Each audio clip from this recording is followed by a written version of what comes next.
Imagine this, a sky black with ash and debris, burning wildfires racing across continents. A planet chilled to the bone and blanketed in darkness. That's day 1 after the asteroid impact, which wiped out the dinosaurs 66 million years ago. And for months, or perhaps years, our planet would have remained a cold, dark, shadowy abyss. The T-Rex, giant sauropods, and flying pterosaurs would all have become a distant memory in what would prove to be the worst day in Earth's history. But now, this is the part where you ask yourself, what followed? What kind of world emerged when, at last, the clouds parted and allowed the sun to shine through? What kind of life was able to survive the end of dinosaur rulership, which had lasted 165 million years? The truth is far stranger and more fascinating than you might imagine. The Earth that emerged from this extinction event at the end of the Age of Dinosaurs, at the KP boundary, was a radically new planet. It was a planet where rat-like beasts would come to evolve into whales, elephants, and indeed, into human beings. Evolution rebounded with a vengeance, filling all the ecological niches left vacant by the dinosaurs with strange and wondrous species. Today, our time machine takes us from the Pliocene age, right after the asteroid impact, through to a world which will one day sustain a species called human beings. Buckle up, because a story of life after the dinosaurs is one of the wildest comebacks in history. Be ready to encounter walking whales, six-horned rhino cousins, horse the size of a dog, and birds that will make velociraptors look quite docile.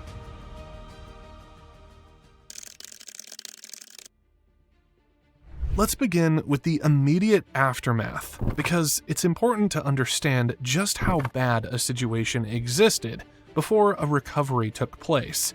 When this 6-mile-wide asteroid hit what is now Mexico's Yucatan Peninsula, it produced a shockwave with the energy of nuclear warheads, measured in the billions. The impact threw so much debris into space that it literally blocked out the sun. This triggered a phenomenon known as an impact winter.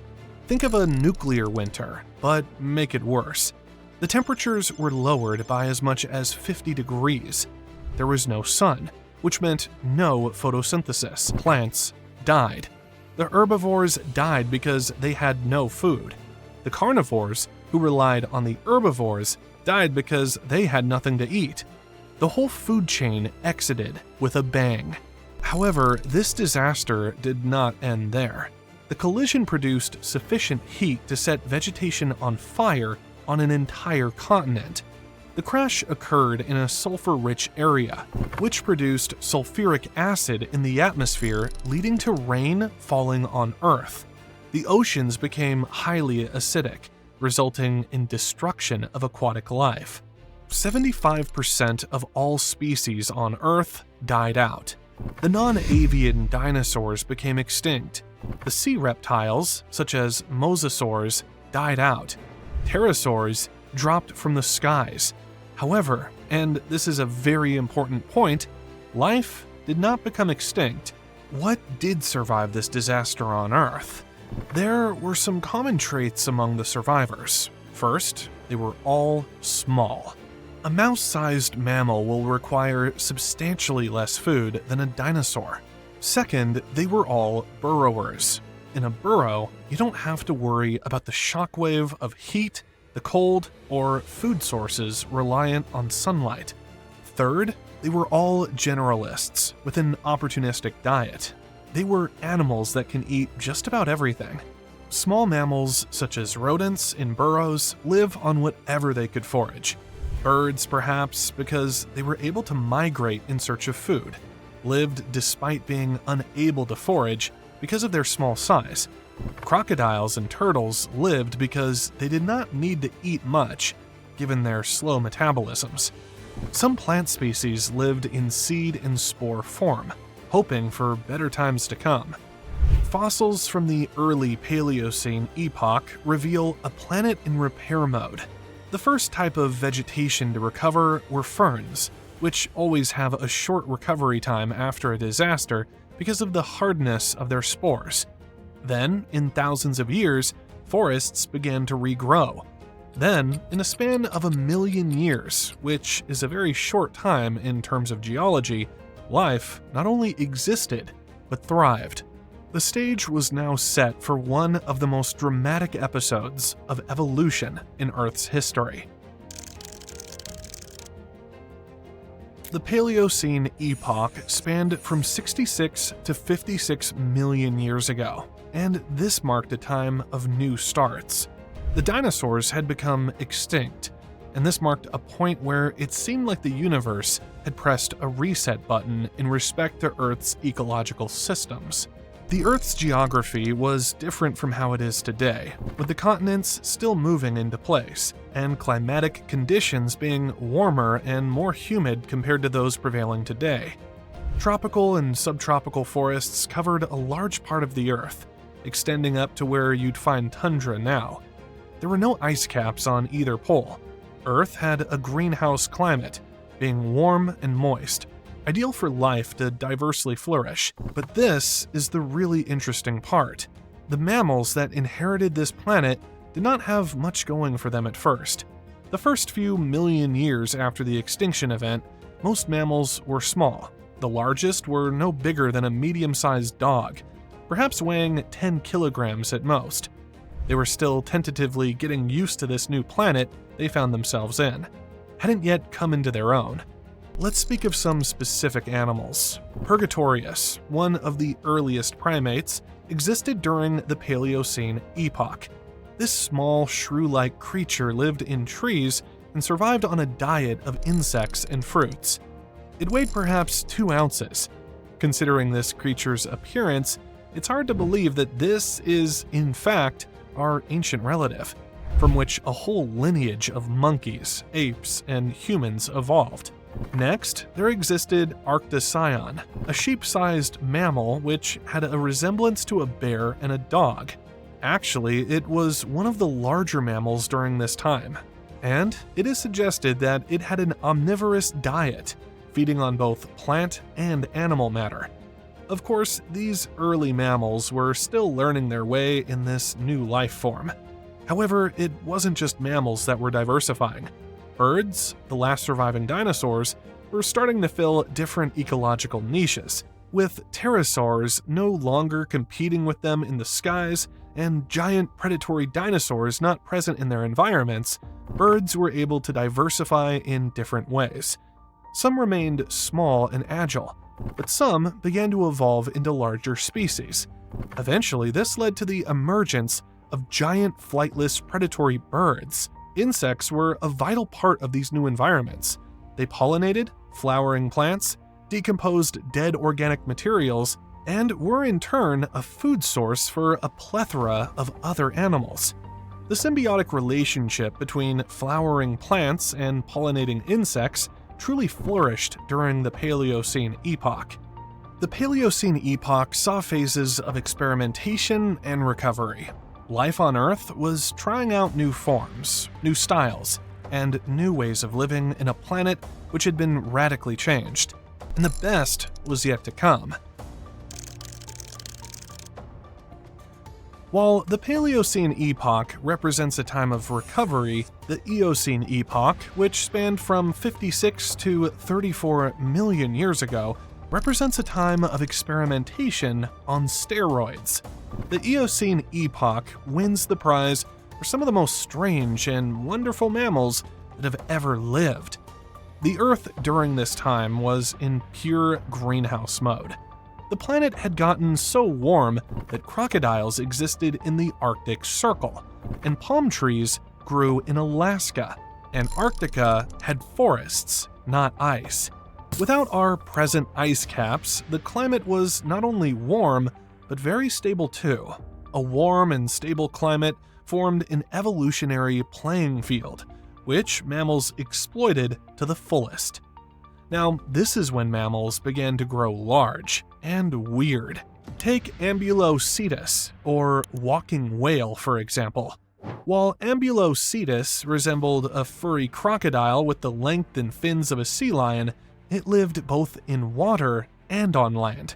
Although it lived in both environments, it is a transitional fossil in the lineage of whale evolution from four-legged mammals. Yes, you heard right. The whale evolved from four-legged mammals, and proof of this evolution are fossils such as Ambulocetus. Through millions of years, these species would have lost their hind legs and evolved into today's entirely aquatic whales. Then there was Uintatherium, which resembled someone with a fever dream designing a rhinoceros. They were enormous, rhino-sized, with a strange head sporting 6 bone protrusions and a saw blade upper incisor. They were flesh eaters despite being so ferocious, with their tusks probably used for show and defending territory against other Uintatherium. And this is a thing that will give you a different perspective on horses. Their early relatives in the Eocene epoch were small, much like a golden retriever, and they were Eohippus. They had 4 toes on their front feet and 3 toes on their hind feet, not hooves. They were not grass eaters, but lived among the trees in a forested habitat with soft leaves instead of tough grass. The horse you think of today? It took tens of millions of years to evolve. To talk about predators when mammalian carnivores were evolving, some of the most vicious predators of Eocene eras were not mammals, but birds. First, large, flightless predatory birds with gigantic hooked beaks were hunting on all the different continents. These were ancestors of far more frightening terror birds that would appear in other eras. The early primates lived and prospered in a tropical Eocene climate, where they swung from pole to pole in a network of trees, feasting on fruits and insects. They thus evolved advanced grasping hands and front-facing eyes, which would become advantageous for our ancestors in the years to come. Here is another very important detail concerning life in the Eocene epoch. Grasslands, such as we see in Earth's environment today, did not exist at this time. The planet remained covered in a dense layer of forests. This meant that giant grazers and grassland environment, such as exist in Africa, Asia, and the Americas, were not yet a part of Earth's biological history. Things took a dramatic turn around the Oligocene and Miocene eras, which spanned from 34 to 5 million years ago. The Earth began to cool. The warm greenhouse Earth of Eocene times was coming to an end. Ice caps began to form at each pole, first in Antarctica and later in the Arctic. The cooling of Earth marked one of the most significant ecological transitions in Earth's history, the emergence of grasslands. The shift happened gradually but relentlessly. Continental drift played a crucial role. India's collision with Asia created the Himalayas, fundamentally altering global wind patterns and ocean currents. The Antarctic Circumpolar Current formed, isolating the southern continent and allowing ice sheets to spread across what had once been temperate forests. Carbon dioxide levels in the atmosphere declined, weakening the greenhouse effect that had kept the planet warm for so long. The climate began to cool and dry, and the forests gave way to grasses over large tracts of continents. Of course, this sounds hardly revolutionary, but it was a complete paradigm shift. The grasslands presented a whole new set of opportunities for life. Grazers evolved to exploit this available food source. Their teeth evolved to cope with this dense, fibrous vegetation laden with silica. Some species developed high-crowned teeth that continued growing throughout their lives, constantly replacing what was worn away by the abrasive grass. Others evolved specialized multi-chambered stomachs, housing bacteria that could break down the tough plant fibers that their own enzymes couldn't handle. Their digestive systems evolved sophisticated methods of dealing with cellulose. Body plans transformed too. In open grasslands where hiding was impossible, speed became the ultimate survival tool. Long, slender legs built for running replaced the shorter, more robust limbs of forest dwellers. Herding behavior emerged as a defense strategy. Thousands of eyes watching for danger proved far more effective than solitary vigilance. Where there were grazers, predators were sure to appear. The Miocene epoch saw the advent of some of the most formidable killer species to have roamed our planet. The saber-toothed cats roamed in the grasslands and forests, preying on their quarry with their massive canine teeth. The canine teeth measured up to 7 inches in length and were used for taking deep bites in the throat region or underbelly of their prey. Giant pigs were common in the landscape, with some 6 feet tall at the shoulder. Early elephants arose from smaller ancestors, developing their characteristic trunks and massive bodies, which would make them so emblematic of the African savanna. At this time, mammals attained very large proportions in some species. The Indricotherium, a relative of rhinoceros without horns, stood 18 feet tall at the shoulder and weighed up to 20 tons.